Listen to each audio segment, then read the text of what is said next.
Okay, last week we talked about family, and we started talking about that anyway. And it gave us a segue into understanding relationships and dealing more with what is called race, but I don't think it's race, I think it's thoughts, and we get to that later on. And there's something I wanted to bring up that relates to the family situation structure. And we also talked about slavery and some other things as well. But the thing that, go ahead, Raymond. Did you? No, that's not me. Oh, okay. I thought you had a question. What I wanted to bring up today is understanding the whole concept, trying to understand the concept of reunion. When we talked about family last week, we didn't talk about the concept of family reunion. And family reunion in itself speaks to the idea of reuniting the family. And the whole concept of reuniting the family union concept rather, came from slavery, when the families were seeking to reunite with each other. And out of that came class reunions. Okay. And they are something different than family reunions. Because when we speak about family reunion, with African Americans, they usually go for a whole weekend. But with white people or Caucasians, European Americans, they usually left for 2 hours. All the one I know, they're only one day, and they last 2 or 3 hours and they're over. And I'm talking about family reunions now. Okay. And I think that is because the European American family did not have to be reunited. It was already together. And ours had to be reunited, and it took longer because the distance that had to be traveled and the interactions that took place and still takes place. Because we, at family reunions to this day, we interact with people at family reunions who we really don't interact with other than a funeral. You see what I'm talking about? And what brought this, makes this hit on my mind is that I went to a funeral last week, and I was thinking about the funeral, and what the thoughts that came to my mind about it were that I have never seen that many people who graduated from the high school that I graduated from in one place since we were in high school. The guy who was funeralized was popular, and he's a good guy. And when I say I've never seen this many, I'm talking about people who graduated from Sims before me. Oh, okay. And I'm talking about there were people who graduated from Sims in the 50s, in the late 50s, who were there from the late 50s all the way up to the last class to graduate. I've never seen that many people since we were there. And I thought about that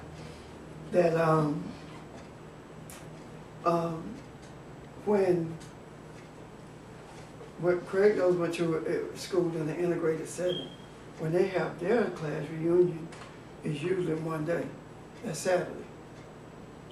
But when we have our class reunion, we come together on Friday, we come together on Saturday morning at a picnic or breakfast. We do a a formal dinner on Saturday night, and we go to church together on Sunday. And after that, some of us go out to eat. You see the difference? Mm-hmm. Now, why is that so? It's because still ingrained in us is that sense of spending every moment together when you were together. Because it's also ingrained in us that that we were so separated. I mean, we were so violently separated from each other until we cherished the moments when we came back together. Does that make sense? Yes. So that's one of the things I wanted to point out there. And Nick, I'm glad you're on Mr. Anthropology Dude because I want to also talk about the remains that were found in South Africa. And I think I understand the reason that certain species of humans went extinct. You know, this. I think I understand. And I remember saying many years ago that it was my belief that even though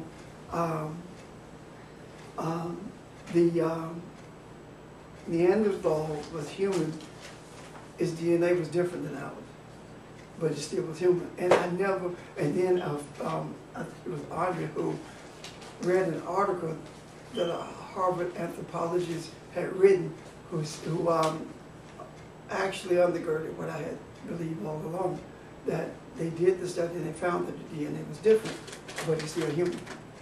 And I'm not going to get into the geneticist / anthropologist out of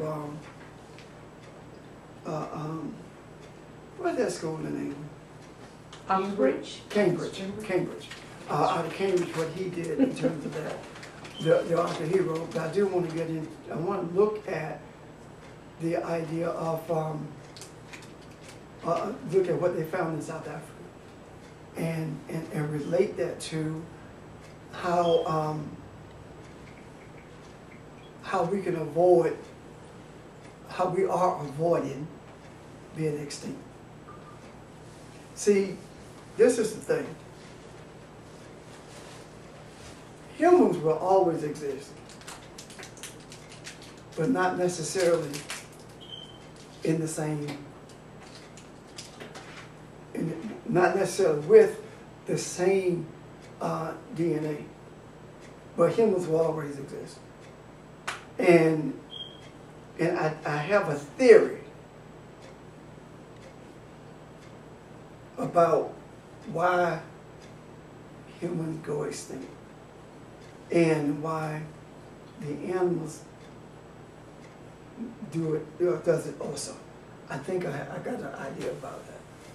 But if you say they go extinct, that implies that they don't exist. Extinct in the world that they live in at that moment. For example, the guy they found in South Africa, they were saying that they were more intelligent than they thought they were because they buried their dead. And when they went in the cave, they actually saw all these bones there, and they was wondering why all these bones were there. Then they began to understand that it was a burial ground.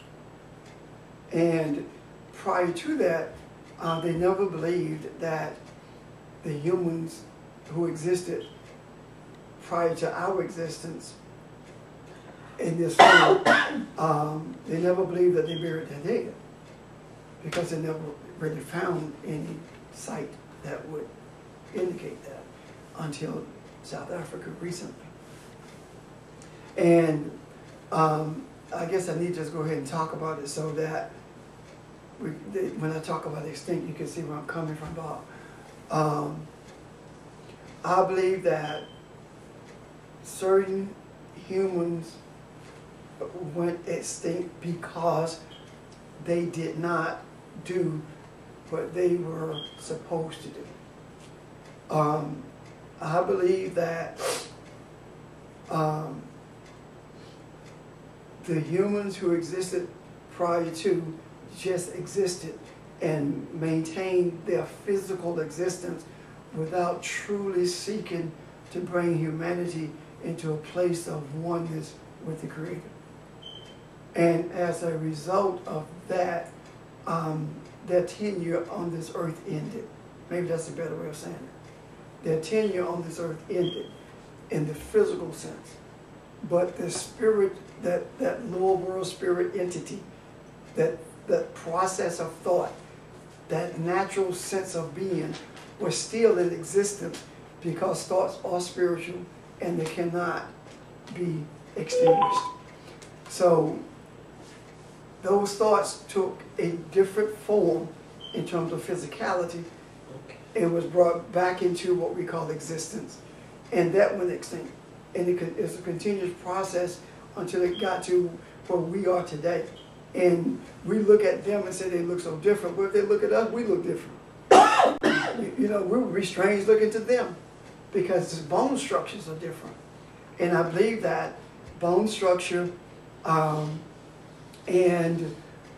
let me put it this way, I believe physique and progress in terms of how they live versus how we live came into, began to move forward based upon how diligently we sought our Creator.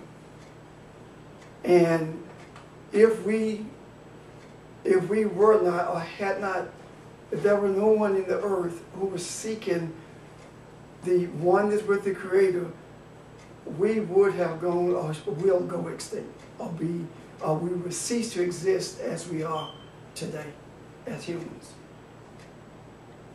Am I confusing? Am I making sense? Yeah. So that's I believe that the Mayans told us that, other cultures also, but the Mayans come to mind because I can see the etching that was found in one of the temples, where the man was walking, and then there was a straight line that was continuous, and then there was a line that was broken, that like a staircase, where he fell off the edge of it, which means that at that point you have a choice. You can continue to seek, you can seek the Creator beyond just for your self-subsistence and continue to exist in this earth realm, or you can be selfish in your seeking and end up not preserving your life in this earth, or not remaining in this earth. And as a result of that, generations from now, people will find bone fragments and be talking about, wonder what happened with them, why did they go extinct? Because when we look at it, it talks about they went extinct because of an ice age. You know, because everything, the climate changed. Mm-hmm. Sounds familiar? Mm-hmm. The climate changed. Yeah. And they did not do anything to bring balance to the climate, to the earth, to themselves, balance in terms of balance with the Creator. And balance doesn't mean equal. Right. But the balance with the Creator. However, we are in the process of doing that, or we are making every effort we know to do that. And that in itself would turn the tide of ceasing to exist. What you just described, does that have to do with the word dominion when we Yes. talk about it saying dominion over the earth? Yes. See, dominion is indicative of kingship. If you have a domain, then if you have a domain, then you are the king, you are the ruler, if that's your domain. Mm-hmm. And the earth is the domain of Adam, of the human. And in this domain, we are to rule. We are not to allow the climate to rule us, we are to rule it. Mm-hmm. And it doesn't matter how much carbon is put in the atmosphere, we can change that if we are the dominators that we are supposed to be. And we can change that by virtue of our desire. Just like we can deal with storms, etc., we can change that. Just like we've dealt with healing, we can change that. The body is far more complicated than the weather is. But we change it, don't we? Yes. So that's I need to drink water. And somebody help me. Nick, you got something, sir? Mr. Anthropologist. Yeah, just what you were saying, like, the more ancient form of human beings died out, quote unquote. It's kind of like if you were not, let's say you want to learn something in your own life, any new skill or whatever. If you are not proactive about pursuing it, then eventually the information you have accumulated fades away. Right. And dies out, quote unquote.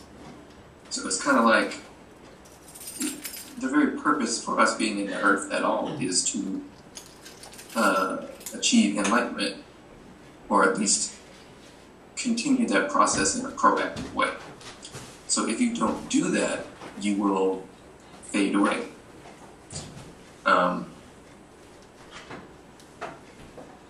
Which is why I believe in terms of how consciousness evolves anyway in the earth, as you get closer to, you go further back in time, closer to the moment of creation, you have a very, very, very high level of spiritual integration and very, very high level of awareness and perception and consciousness in general. But because those people were operating on a sort of a more instinctive sense of connection, it was not the proactive seeking of even seeking to further master what that was and relate that to the earth and the world. Rather, they were simply operating on what they knew. So it's kind of like, as time goes on, that level of consciousness begins to dip. And at all points in that sort of downward slope, you can choose, and you meaning us as collectively, to reverse that and go back up. But it has to be a proactive thing. And it's very, I think, unlikely that we as a collective would choose that while we were still enjoying the benefits of the high level of consciousness and spiritual integration that we had and awareness that we had. And so you have to come to the lowest place before you realize what you lose, and then make the active choice to go back. So although we may represent, in some ways, the least evolved form of human being, we also represent the most present in the physical and the most invested in the physical form of human being. And therefore, we're at the lowest point. So when we choose to go back, there's no lower point for us to reach. Like we experience this totally. And so when we choose to go back, it will be from the place where, what do I want to say? But just, anyway, does that make sense? It does. Yeah. Yeah. So that's what I believe. Whenever they find like a new ancient form of human being, and things I've read and just my own understanding of how it all works all meshes with that explanation as well. Like,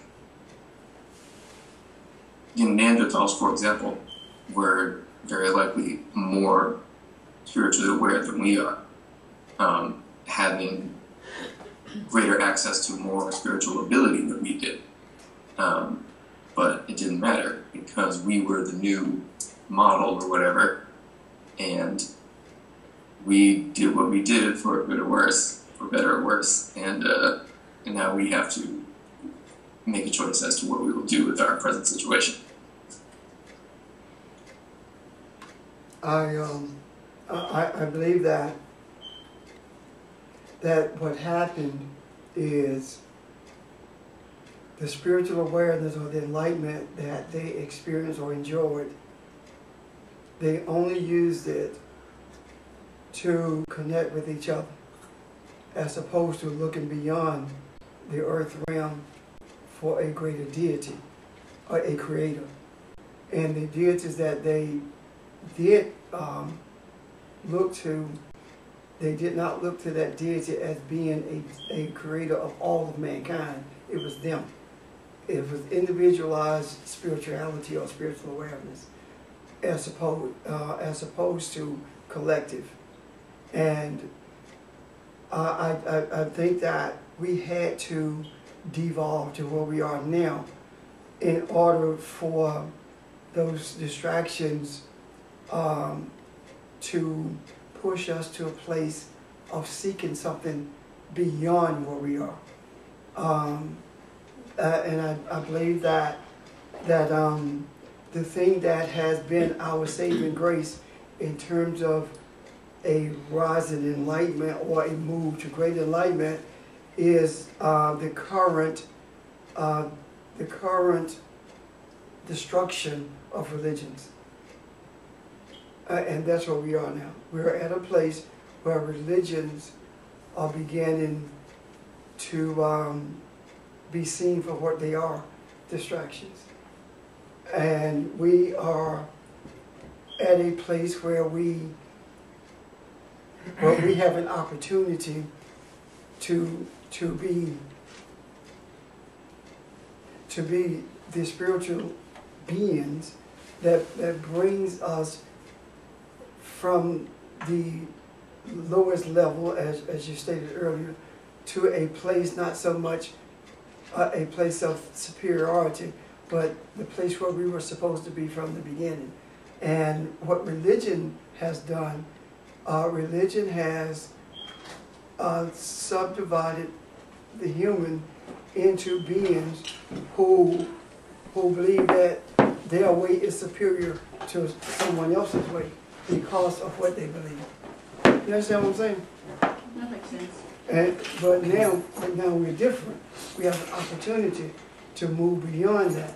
And this Islamic stuff, the battles that's taking place, is bringing an end to the stuff that we call religion. But I mean, what occurs to me with that is, as religion became institutionalized, well, let's say with the decline, why not? You had the development of earthly intelligence with all the good, bad, and confusion that goes with that. And you had, from that, the development of certain structures, institutions, to provide, quote unquote, some sort of balance or stability, but in that gap. So underneath that seeming stability you had, it was lack of truth, so they couldn't, the foundation wasn't really solid, so to speak. And so what you have now is all of that coming apart. I don't think it's just religions. You just listen to what's going on around. People question everything, and they question it in a rather ignorant, foolish way, but they're seriously saying nothing works, kind of, aren't they? So as all of that starts to come apart, not just religion. Religion may be a very core part, but as all that starts to come apart, now you have the opportunity, not necessarily the fact of, but the opportunity for... Well, the reason I say religion is because religion has been the core of their culture. Yeah. And everything that is, be it politics, economics, etc., has grown out of the core of religion. And the very idea of devolving, when we talked about that, the idea of institutionalized religion speaks to that. That's a clear indication of how far we've fallen. To institutionalize something so we can control and manipulate it so it will be what we want it to be as opposed to what it's supposed to be. So we've taken what's supposed to be spiritual and made it a religious institution. You understand what I'm saying? And when we did that, what we end up with? We end up with Christianity with subdivision. We end up with Islam with subdivision.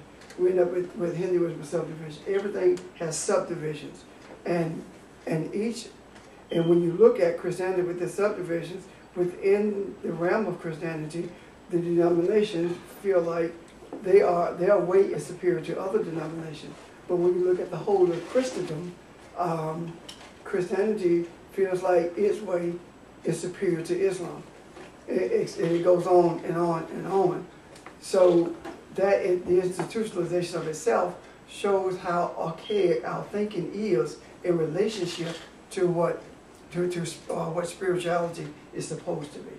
And simply because we move around in cars rather than walking doesn't mean that our thinking is not archaic.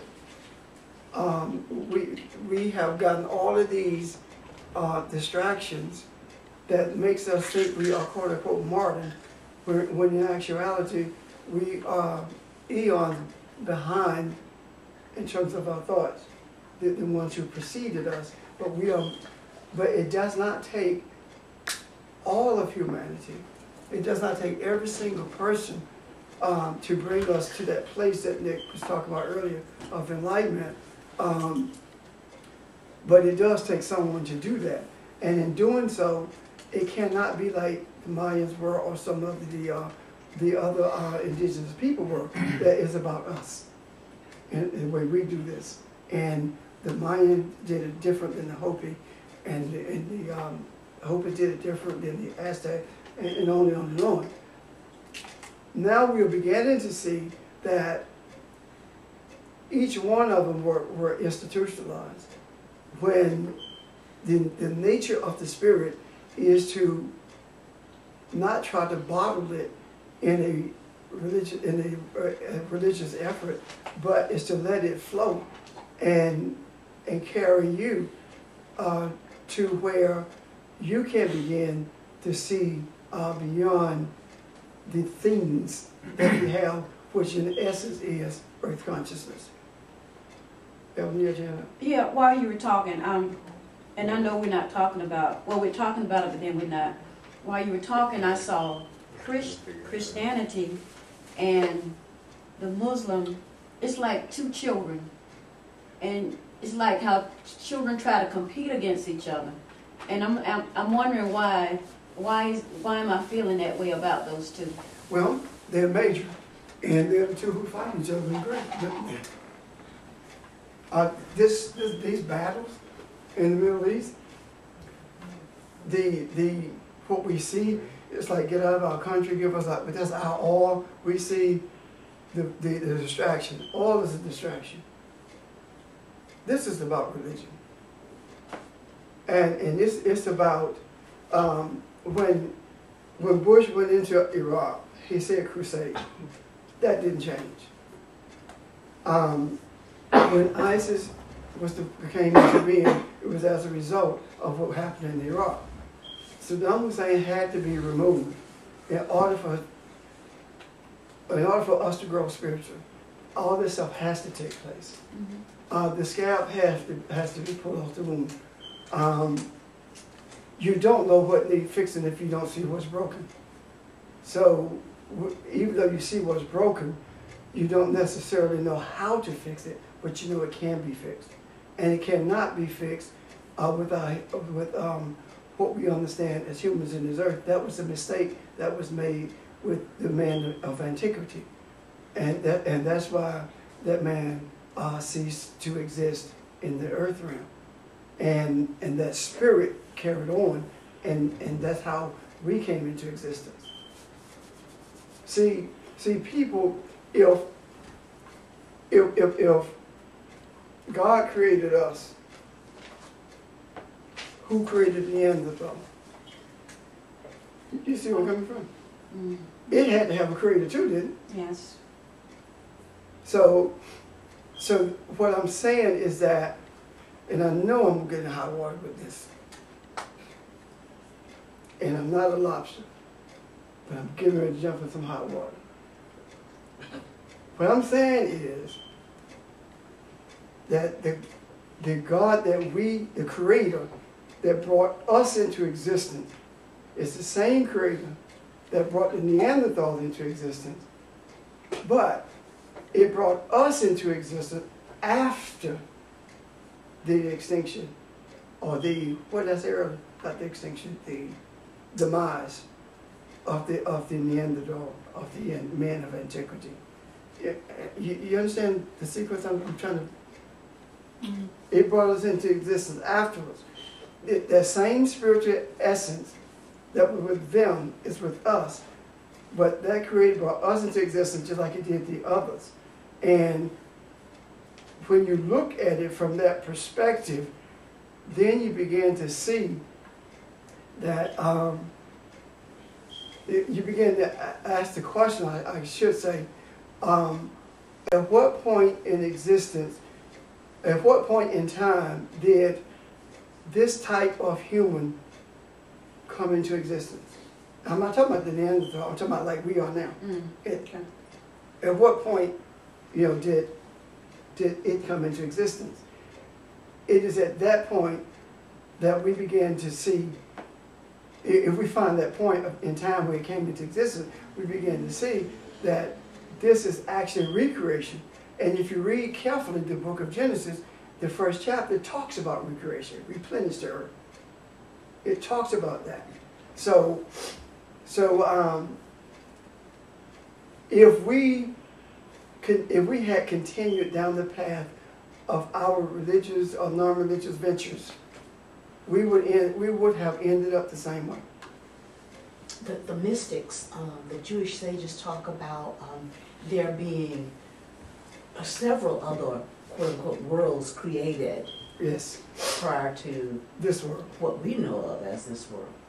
And so that would explain the different species Yeah. of human-like fossils, Yeah, if they were part of that older kind of creation. That's what he said, he was talking about that previously, right? Right. Same thing, okay, yeah. So, and that's what and I believe the find in South Africa triggered all of this. I think it triggered this because I had never thought about it from this perspective until after the find in South Africa. Because we've always treated the man of antiquity as being less intelligent than we. And I do not believe that the size of your brain determines your intelligence. Because the brain and the mind are different. They're not the same. Right. They're not the same.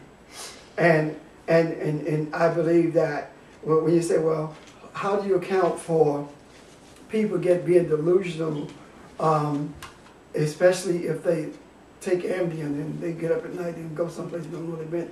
What happened? It's because the mind functions through the brain. The energy of thought flows through the brain, and the circuitry in the brain is adversely affected, can be adversely affected through medication, which means that it fires in different ways than it would, or the flow of energy flows differently than it would if the medication was not there. So that's my story I'm sticking to. I agree with you. So I think that we're on to something in understanding. See, and again, the reason I say that religion is the core of the whole of humanity is because the whole of humanity is spiritual. And out of that core of religion comes everything else. And the everything else is the thing that has kept us in this place of ignorance for so long. And I also believe that it was imperative for America to exist the way it does, and all of the violence and the brutality, the darkness was necessary because we were as humans in our own places. And had this not taken place, then I do not believe that we would have the opportunity to bring together the different beliefs and begin to explore them. And by exploring them, that triggers something that's ingrained in us spiritually to seek more. For example, I don't believe that we need what you call those amulets, those little beads and stuffies. What? I don't believe we don't, whether it's a bead or a crystal, I don't believe we need it. We don't need that. We don't need a crystal to make us healthy. We don't need beads we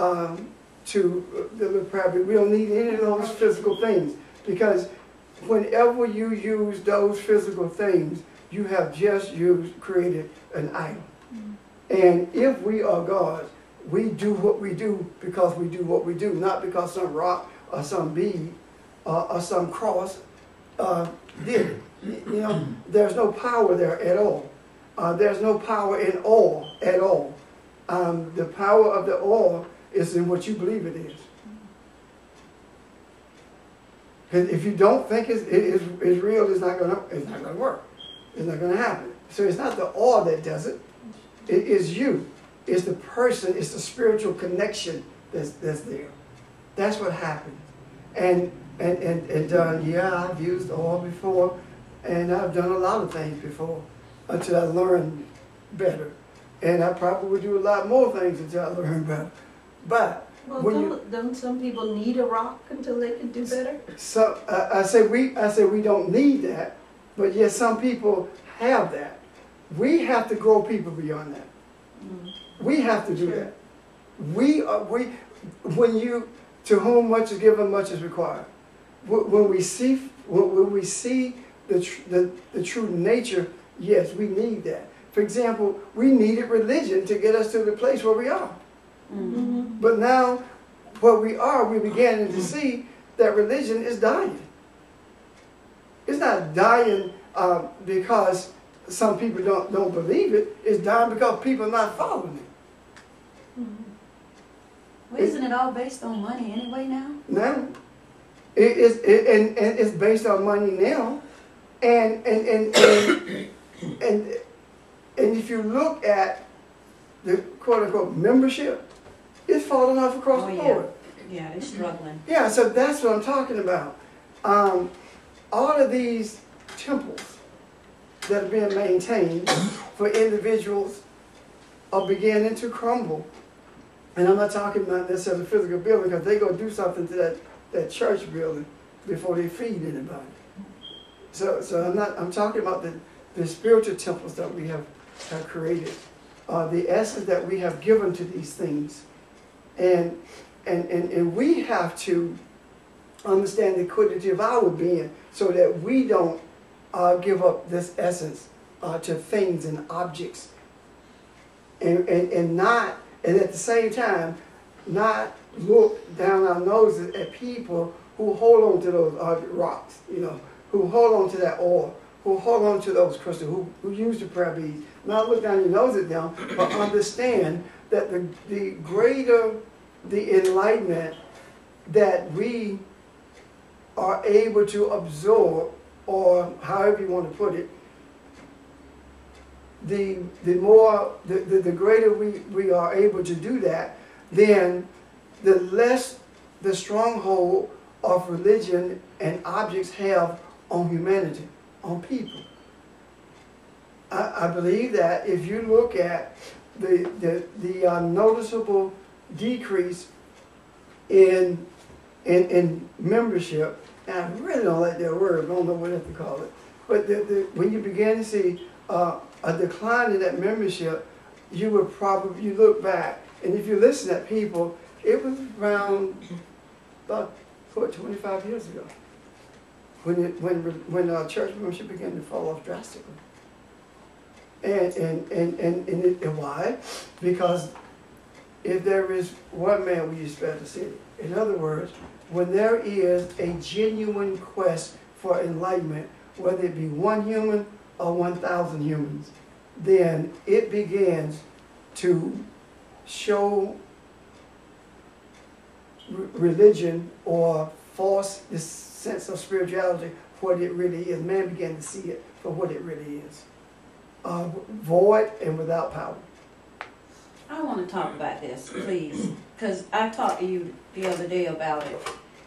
Well, why you want to talk about that? Because I want to put it to rest. Okay.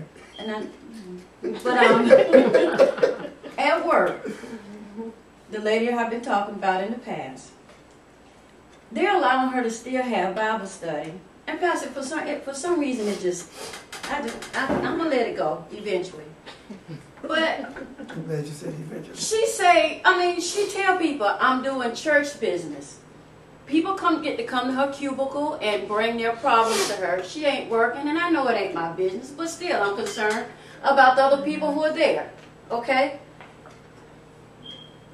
And my supervisor, my administrator hears her talking, saying this thing, you know, come on, she'll go have prayer with him, she get the oil. They let her do all these things. And I'm like, okay, so I wish some Muslims come in here. Yeah, let some Muslims come in here, so and see what happens. Yeah. Really, it's really bothering me. Right. And it should. If it didn't bother you, then you would have a problem. And the reason it bothers you is because you see the manipulation involved. Yeah, she And controls. it hurts you to see how people are manipulated. Yeah. Yeah. Related to that woman in Kentucky? I just sort of say, isn't there a clash of state in Well, government? of course religion it and is. government? That's on paper. You know that's on paper. Separation of church and state is on paper. That ain't real. Yeah. Especially the Bible Belt. I'm sure it says it that way. You know. So we can deal with it, and then I'll try So- to leave it alone. Well, it might be that the pain that you experience because of it may be the very thing that brings it to an end. If the seed is not there, nothing can grow. We are strategically located for a reason.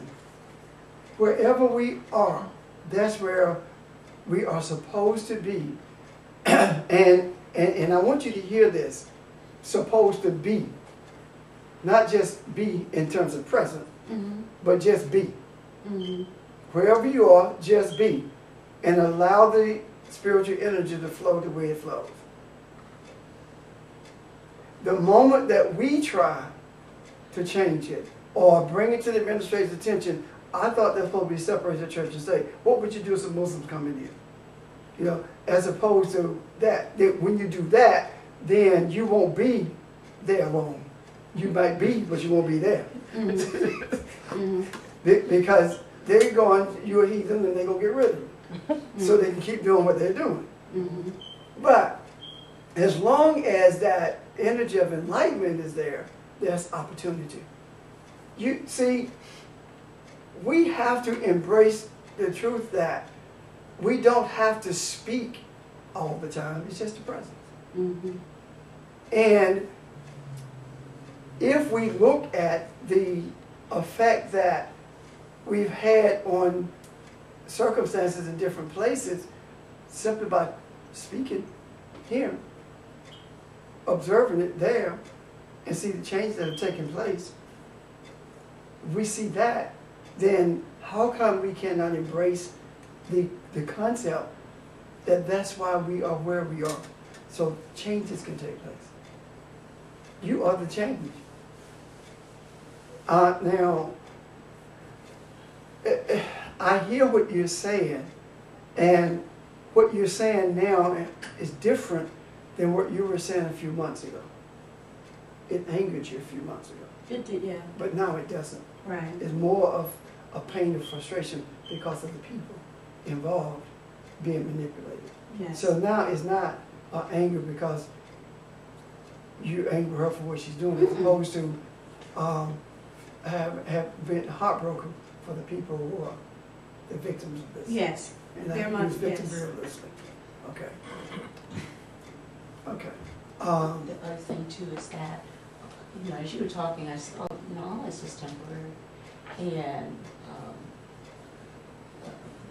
maybe one of the reasons you're there is that those people are gonna need something when that temporary situation is gone.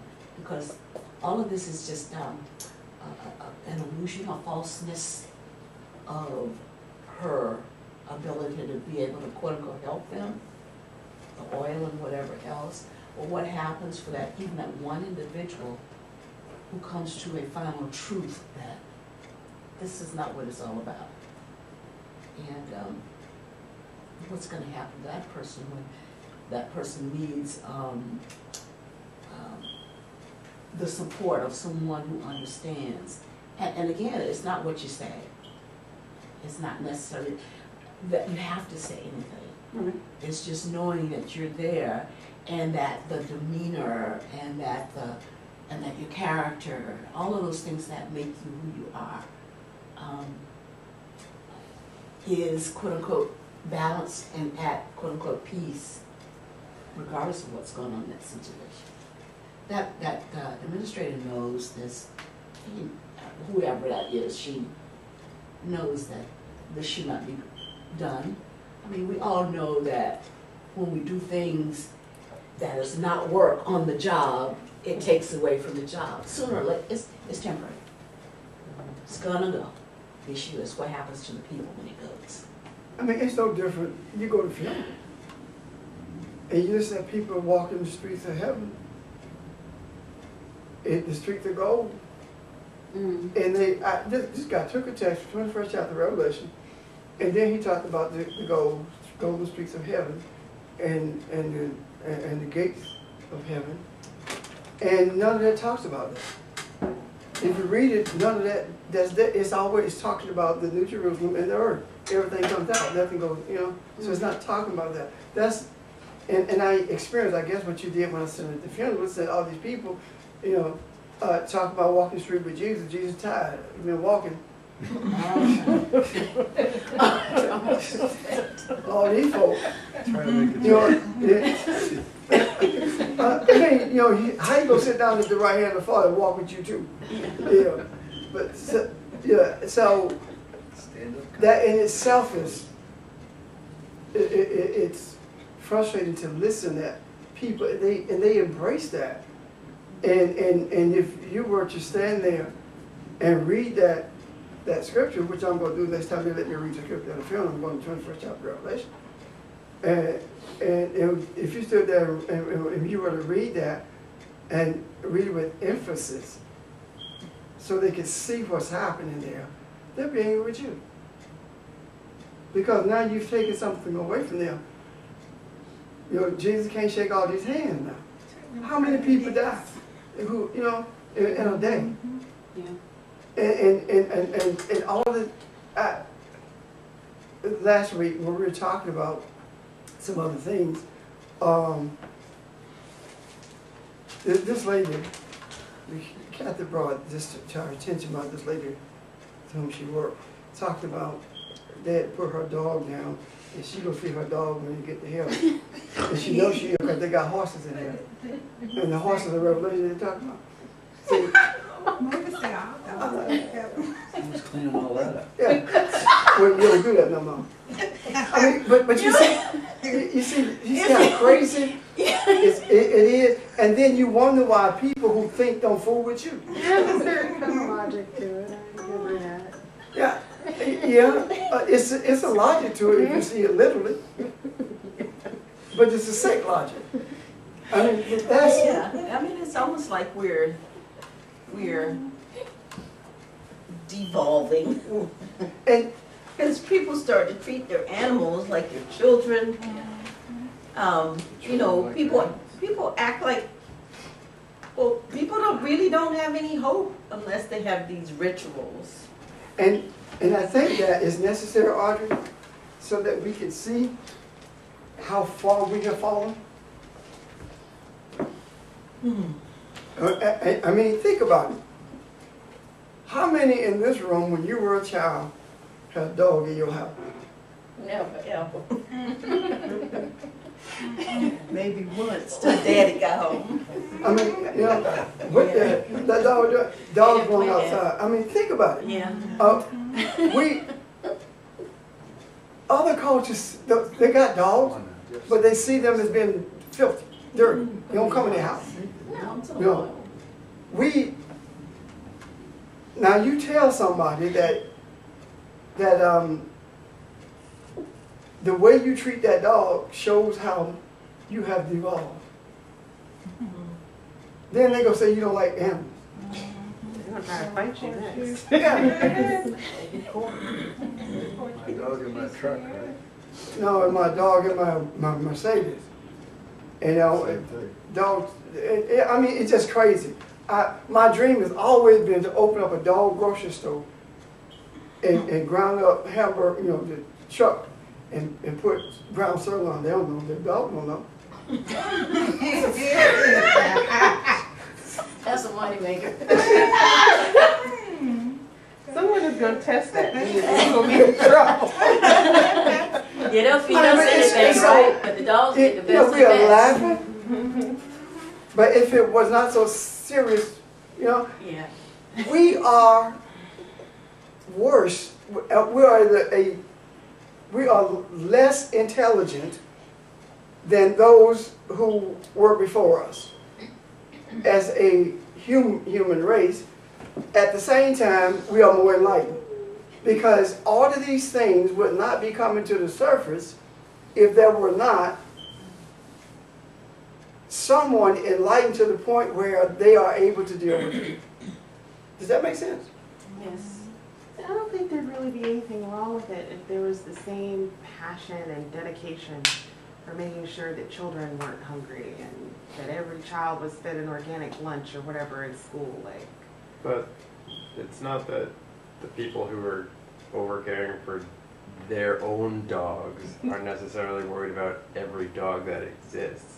The same way that they just care about, this is my dog, I'm gonna make him wear Nikes and I'm gonna make sure he drinks artisanal water. I don't care about that pit bull on the side of the road.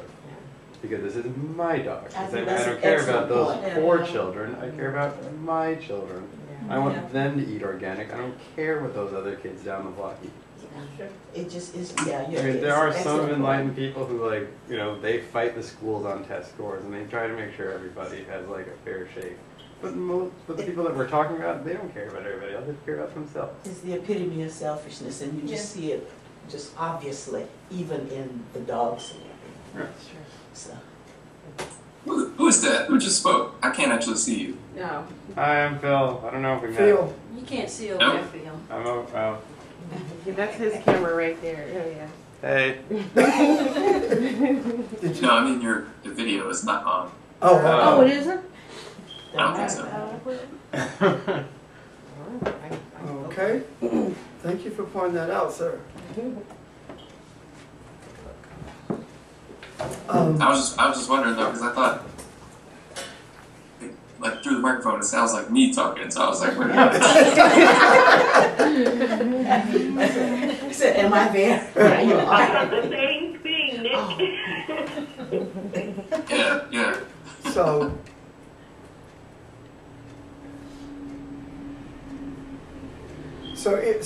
what we are describing is an attitude that's evolving to a place where animals, pets, will be more protected than humans.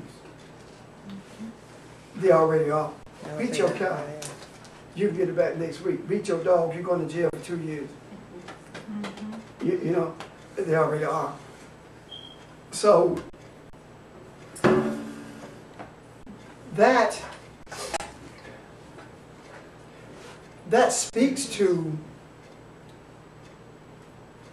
the need, maybe, for someone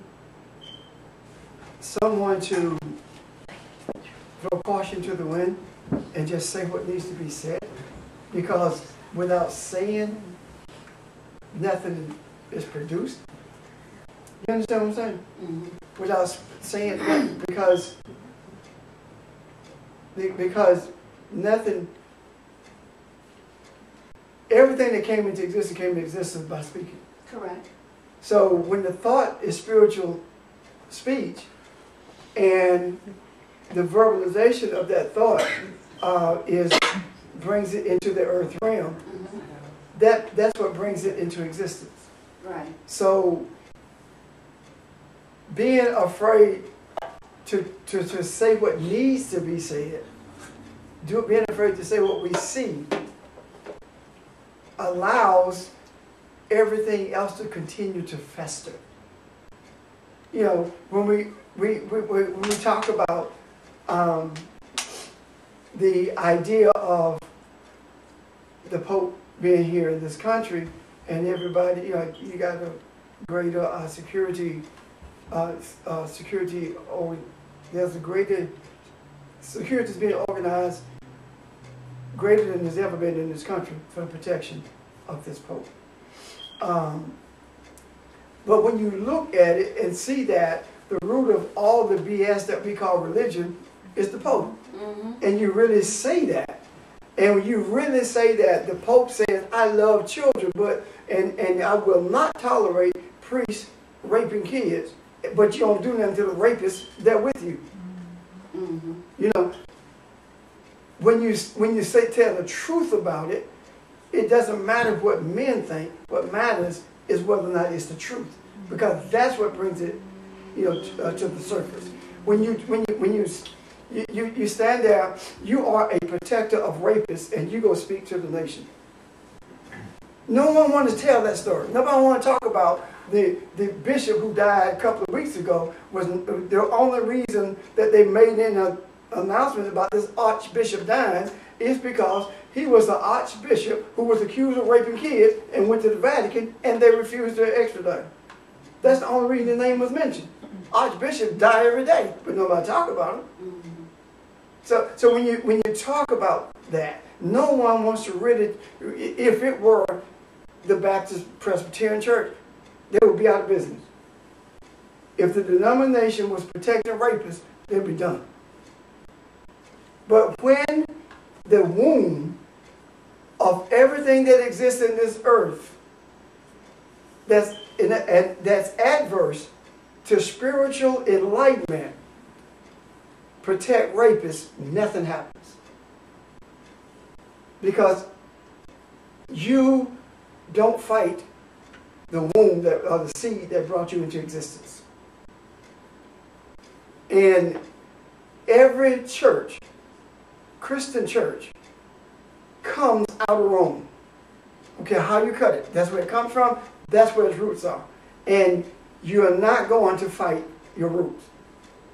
You protect that for your own survival. The umbilical cord still exists. So if that was truly a separation of church and state, then how is it that the head of a religion can speak to Congress? Yeah. Because how can that happen? Because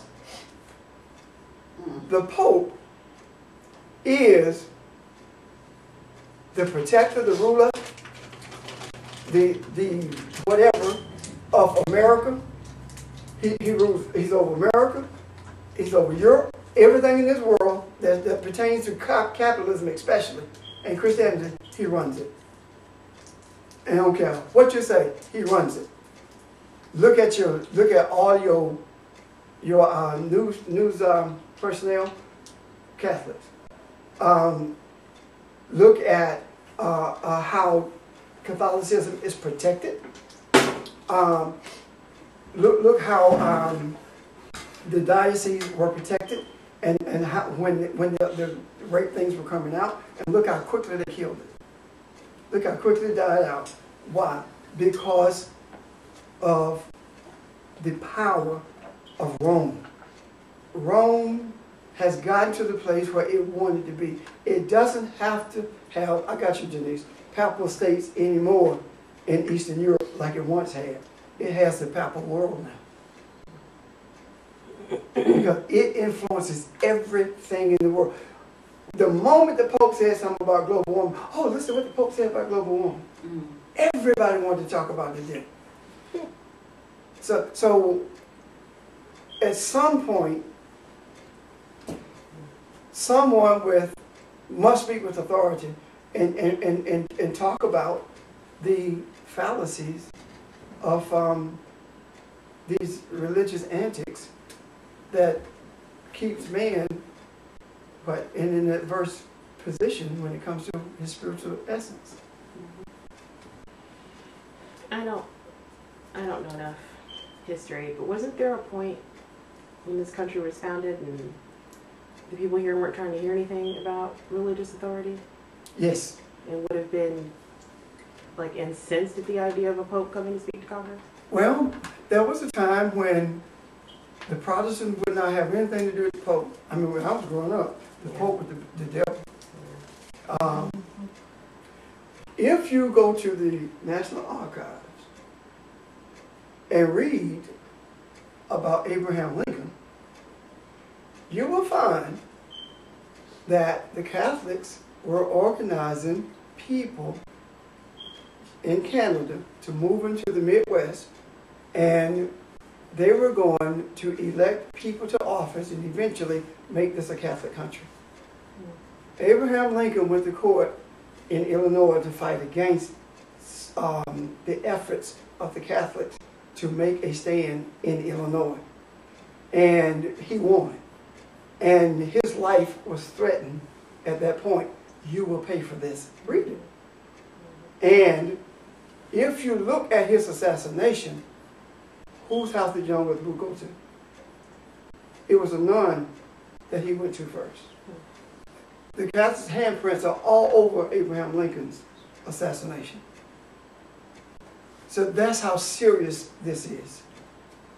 Well, I remember the concern, I don't remember it, but I remember reading about the concern with Kennedy being a Catholic. He had to virtually say, and people were like, well, does that mean that the Pope will run this country? yeah.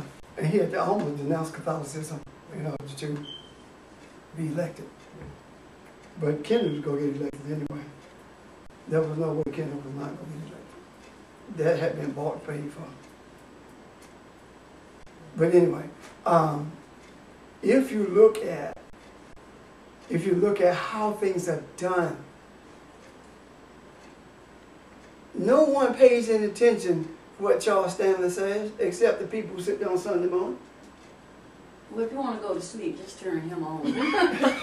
Don't take a pill. And nobody says anything about what they'll do. What the guy named? Well, you're gonna be happy because you're happy. What's that man? Osteen. Nobody pay him no attention. Joe, except the people who watch him on Sunday morning. Evelyn goes to sleep a lot. That's her ambient. Nobody pays them any attention.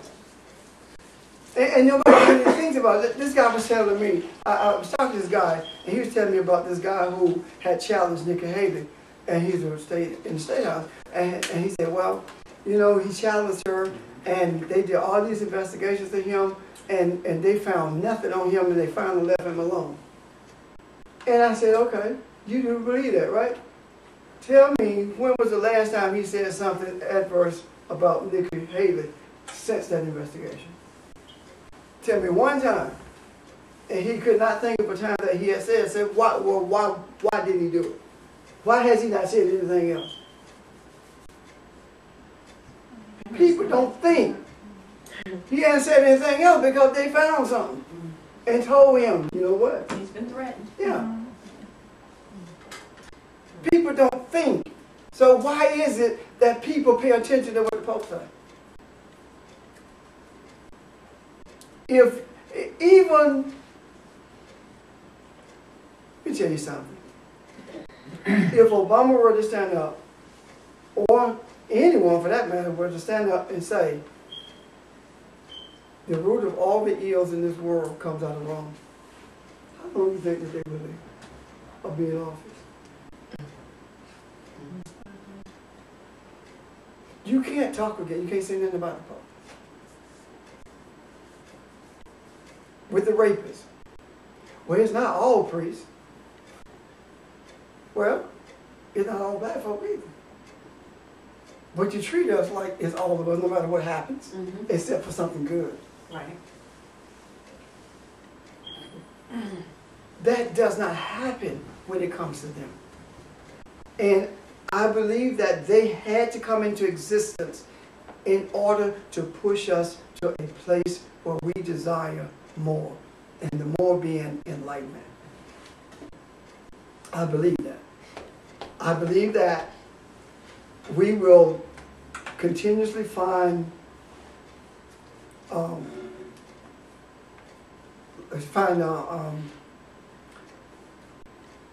religious messages that's left in caves, etc. Spiritual messages, I should say, that left in caves, etc. That will help us to see clearer where we are now. Because I think the turn that we made actually came 2012. You know, when we began to look deeper into the essence of who we are and what this thing is all about. So, anyway, that's part of what I want to talk about. The whole idea. Yeah. I don't know what else you might have planned, but a question that's off topic. We're never off topic in here. So I read that during the Republican debates, Carly Fiorina made a comment about the Planned Parenthood video and something about a fetus on the table kicking and, you know, harvesting the brain and all that, which was a lie on top of a misrepresentation and all kinds of falsehoods and whatnot. And I'm wondering why we're at this point. Because I mean, I haven't watched all of the footage. I've listened to the parts that are supposed to be damning. And I know that Planned Parenthood wasn't, they're playing a little fast and loose, I think, with the line of what's allowed. But I know it wasn't what she represented on stage. Right. And I know all of that has been allowed to happen, and the people who took the video like had very specific motivations for wanting to get Planned Parenthood defunded and abortion rights and all this. Right. So it was edited in a certain way. And I'm like, why has all this been allowed to happen? Because we're at the point now where we have a Republican Congress who is going to try and push through something to restrict abortion across the nation. And I'm like, I can't believe where we are now, considering where we used to be 30 or 40 years ago with women's rights and health and things like that. How did we get here? Well, first of all, they passed the bill yesterday. Nick has something.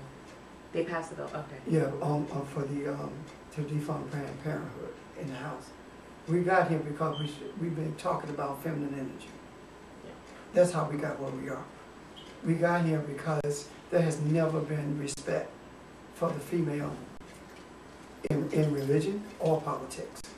That's how we got to where we are.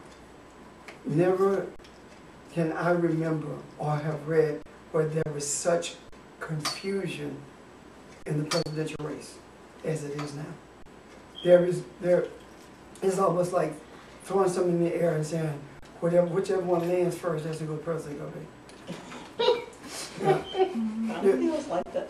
The confusion comes because there is a quest for order. There is a quest for order. And the whole idea of feminine energy has brought these issues to the forefront when it comes to female. Because, you know, Carla Fiorina, she told a lot of lies. Because she was a privileged child. Her daddy worked for Nixon. He and Nixon were friends at Duke.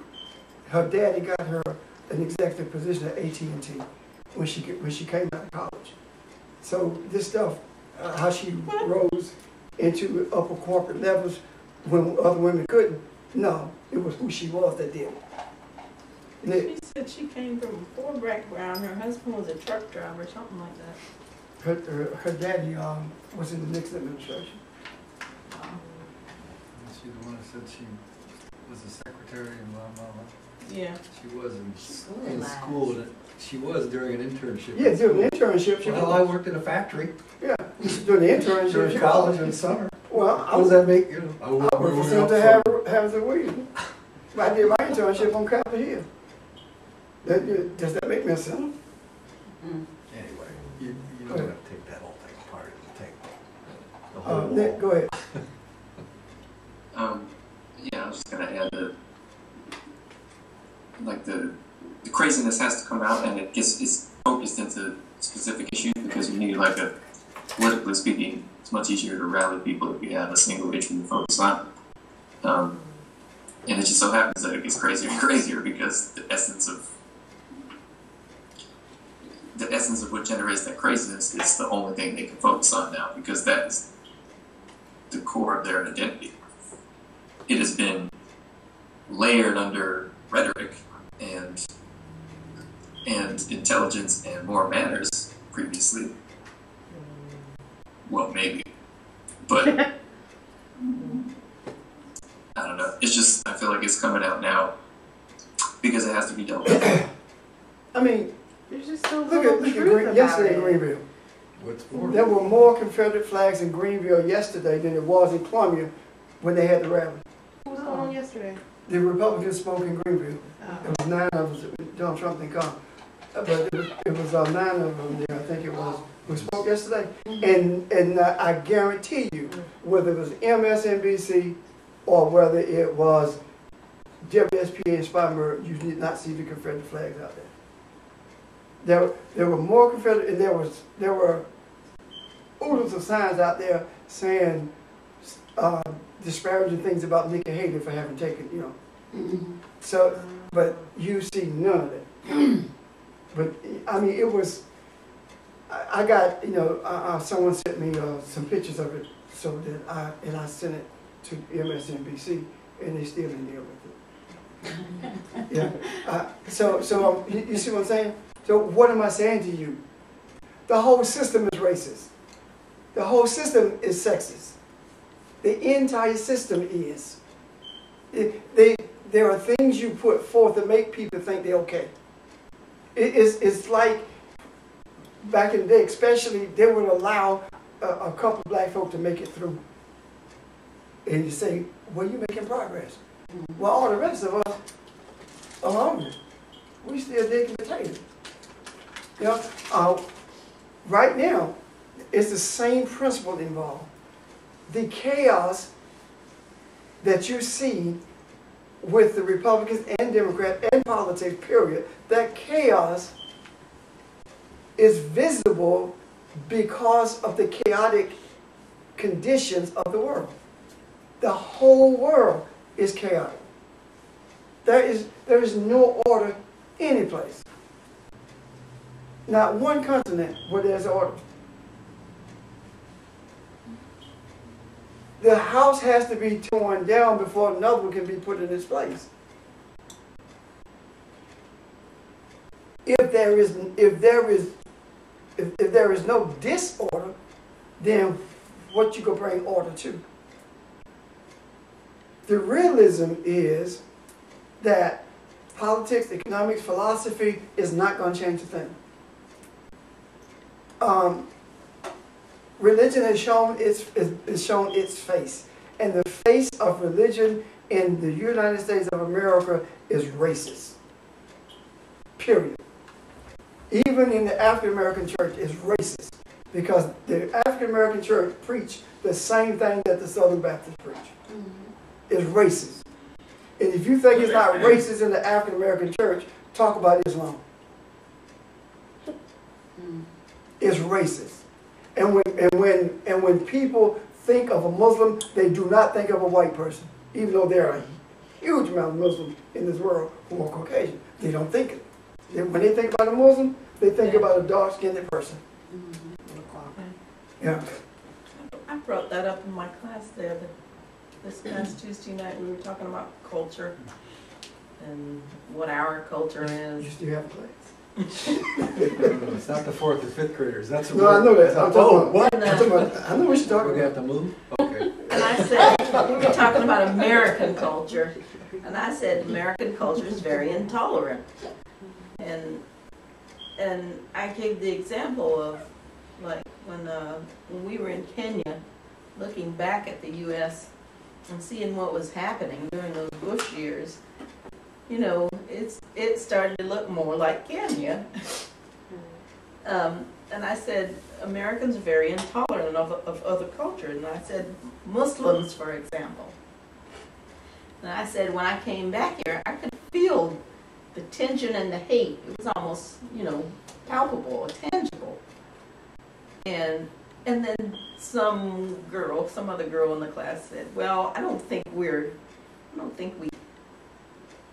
that intolerant. I said, yeah. We're intolerant, but not that intolerant. Yeah, what does that mean? You know?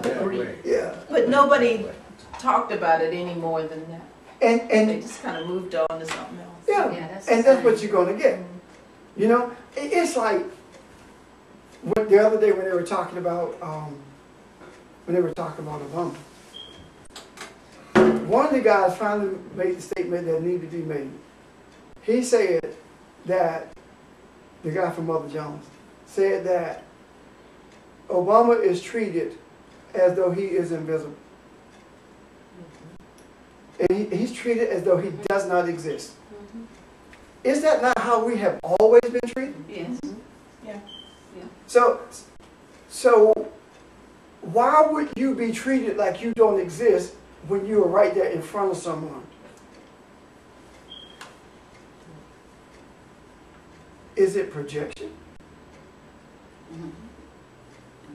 Because if it's projection, then you feel like you don't exist. And you're projecting that to me. You're afraid of me. So how do you change that? You don't change that by treating them the way they treat you. You change that by treating them the way you want to be treated. And I began, when I heard that, I sat there and I began to look at some things that has transpired in the last few months. You know, when Obama did his bucket list. You know, the things that he's done when he went to Alaska and changed the name of Mount McKinley. That seemed to be a small thing, but that was major because of the spirituality that the indigenous people attached to that mountain. The name of Denali means the high place. And I thought about how he sat in that prison and talked about the 94 crime bill and how it affected Black Americans. I listened to that, and it seemed like it was a small thing because one of the things they said was, well, why would he go to the prison, that idiot, Cornell, West? Yes. Why would he go to prison? When no prison in the cells, it would have been better. What difference it made? The statements he made is what's important during the interview.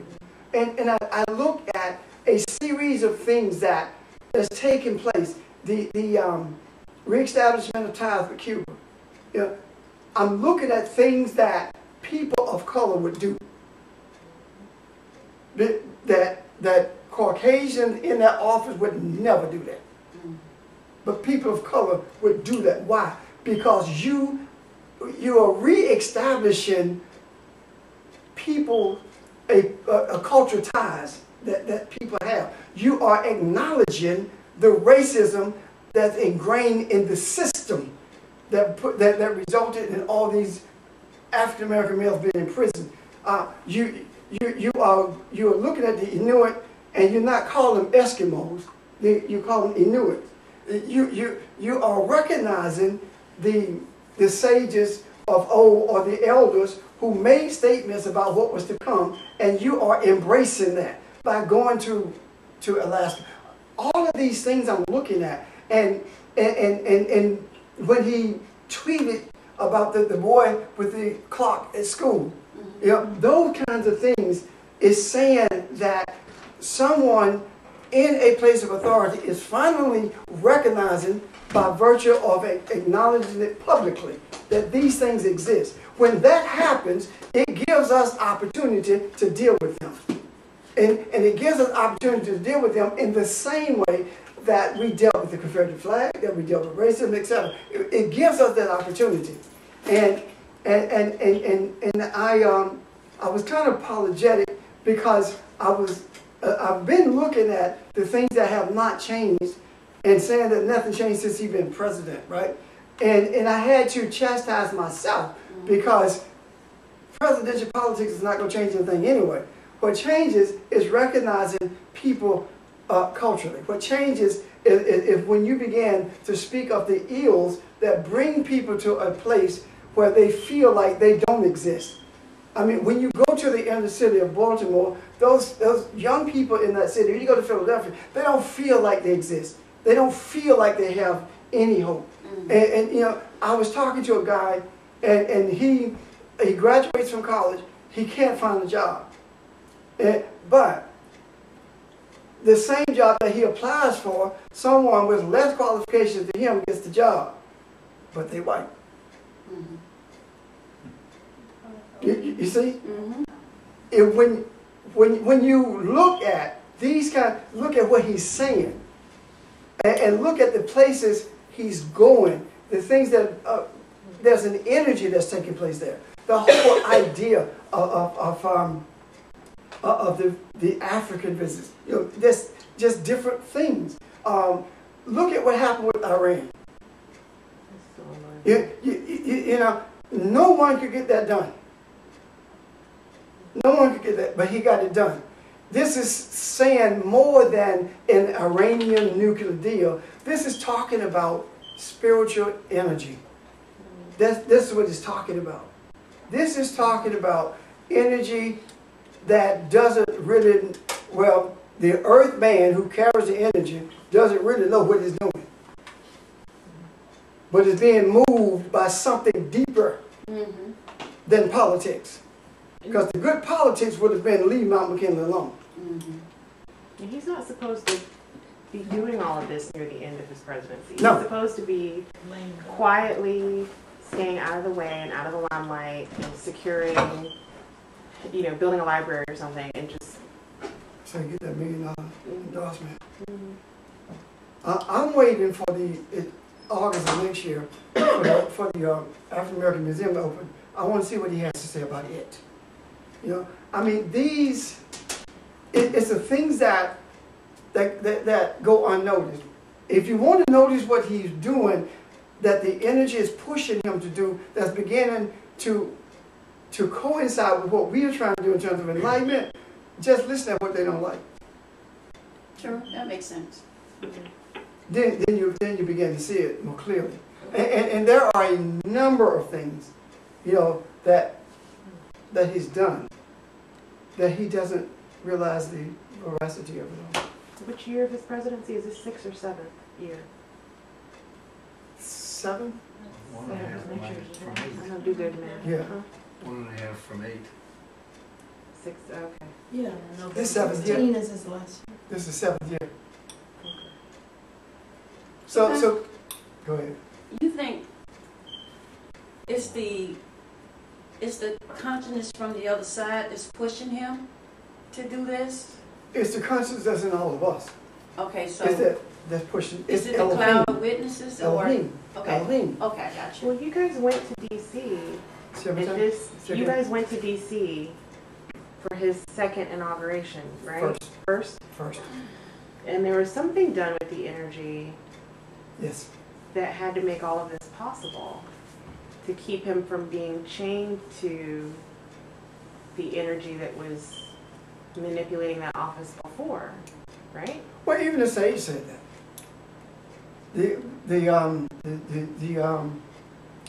Jewish rabbi that I had connection with made the statement that the energy from the other world will have a greater impact on him than it has any president in this country, including Grant Lee. So, I think part of the thing that's key is that people are gonna look for the big things, quote unquote, the big things in the office, and it is those kinds of things that he's doing now that has the greatest impact, Yes. much greater than he knows. Not the big splashy things that Right. people expect to see because he is, quote unquote, the president, but the fact that the president, the influence that's being used through him to accomplish other more important spiritual things. Right. So the legacy is not going to be based on just the legacy that quote unquote previous presidents have had. The showy, I did this, I did that, I did that. It's almost gonna be a hit you from behind kind of thing when you think about, well, yeah, he did that. I mean, think about it. What other president publicly pretty much told Israel to go to hell? I mean, who? Basically, that's what he did to Netanyahu. Who else has done that? And who would have thought it could be done and you survive it? Think about it. So you know, we look at the chaos, but there are seeds of order being planted. And we have to germinate, we have to nurture those seeds so that they can come to fruition. And I know what has happened is Catholicism has taught us that if you're not talking about the words on the page in the Bible, you're not preaching, you're not teaching. But no one wants to talk about what they mean. So if we talk, as we talk about this, it appears that the whole thing is political, but it really isn't. It's totally spiritual. But if we look at it from a theological perspective, then we're not dealing with Bible at all. But we can't look at it from that perspective because that's not how the world operates. So, and one other thing too, Barbara, some of people miss. Back in the 60s, late 60s, early 70s, the Black Panther Party in Harlem had a breakfast program to make sure that kids had at least one healthy meal a day. And Michelle Obama makes sure that poor kids have at least one healthy meal a day by changing the school lunches. That's the same principle. But it was done on a grander scale than just in Harlem. You see what I'm talking about? The little things are the things that appear to be little things that are really major. I mean, you see? Yes. It's not Nazarene and just say no. You know, that's not it. It's changing lives along the way, but at the same time, planting a spiritual seed. And most people do not get it. But the ones who are in power get it. They know what's happening. So anyway, any comment, questions?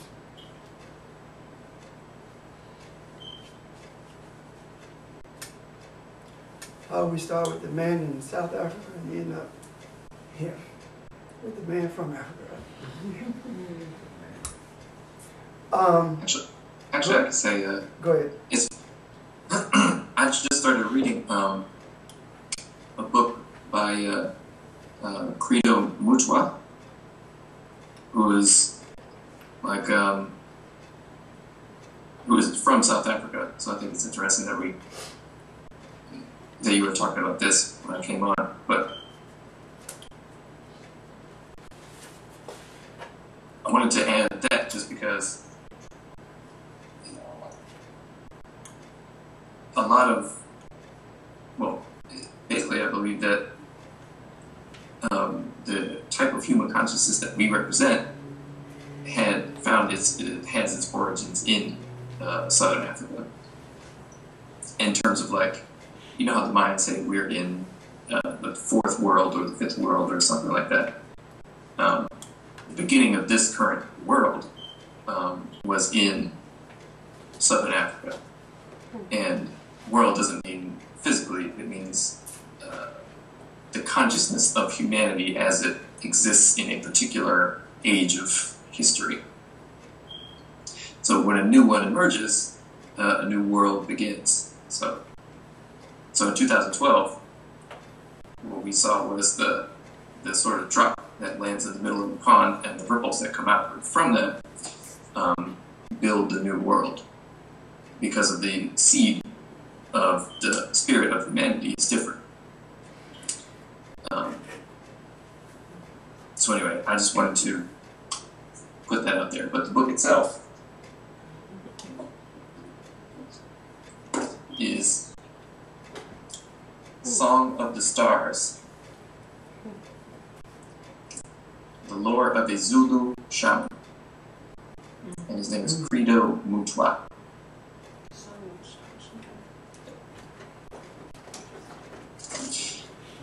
Skipped his first name. Wonder What why. you say? Skipped his first name. Try to pronounce that. Oh, Fusama Zulu.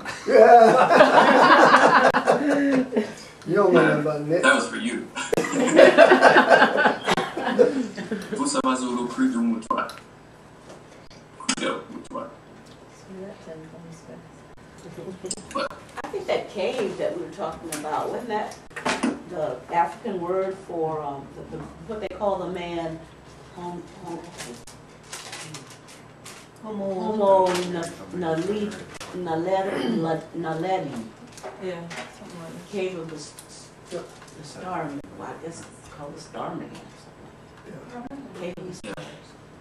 And if you read this, but like, you know, there's a lot of books out there, but there's certain books that like I'm not even halfway through this, but already this is one of my, if I put together a book list, this is required reading for me.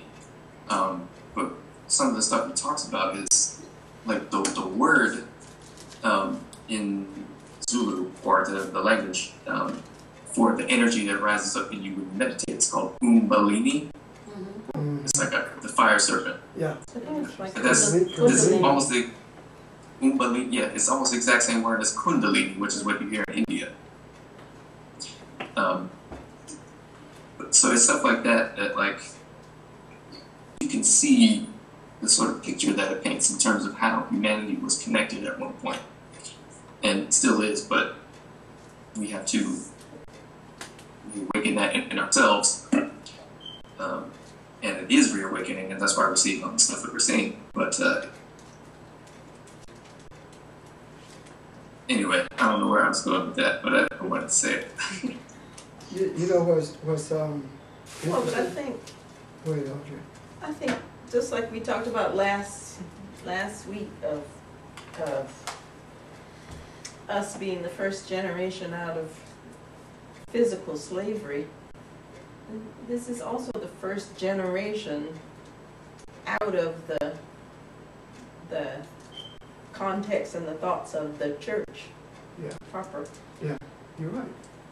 So, So the physical is a mirror of the spiritual. Yeah. And it's, to think that most of the people were in the room were deeply embedded in the church. I mean, yeah, rooted deeply in the church. yeah. I think it's also interesting, Nick, that I remember reading where the Zulu were the first ones to recognize PTSD. They noticed that when the men came back from fighting the British, they had a high rate of abuse in the families, and they set up a village. The shamans set up a village and they had to come to that village before they could go back. And after that, it went to zero. And they don't know what they did or how they, of course, how they did it. But it only became a part of a discussion when there were certain people in the government did not want to pay the guys who suffer from PTSD. They wanted to find a cure. And that's when I was reading in conjunction with that. So I think it's interesting that that the concept of humanity, the concept that we live by now, comes out of South Africa, or Southern Africa, I should say. And we look at, I think if we look at what you just said, the PTSD thing, the case, all of these things are connected. There is a tremendous amount of energy that's connected to this whole, and that may be what happened. That may be the result of, because if you look at Southern Africa, that was the worst apartheid on the continent. The worst, the most brutal racism or colonization in Africa was in Southern Africa. Not just South Africa, but Southern Africa. I was gonna say it's pretty bad in Congo. Yeah, so. But anyway, I need the name of the book one more time. Songs of the Stars. Songs Songs of the Stars. Songs, I'm writing it down. Songs of the Stars. S-T. Oh, You finished? Yeah. Songs of the Stars. Oh. Okay, I need to say this before we go. I was supposed to have this last week, but I didn't. I left it at home. Thank you. Frank and Salome are having a dedication for Franklin Gabriel on Saturday the 26th from 1 to 6 at their home at 2916 Forest Drive. I think it's a Sunday, isn't it? No. It's the 26th and 27th. This is the 26th. Okay. The dedication is the 26th. Okay.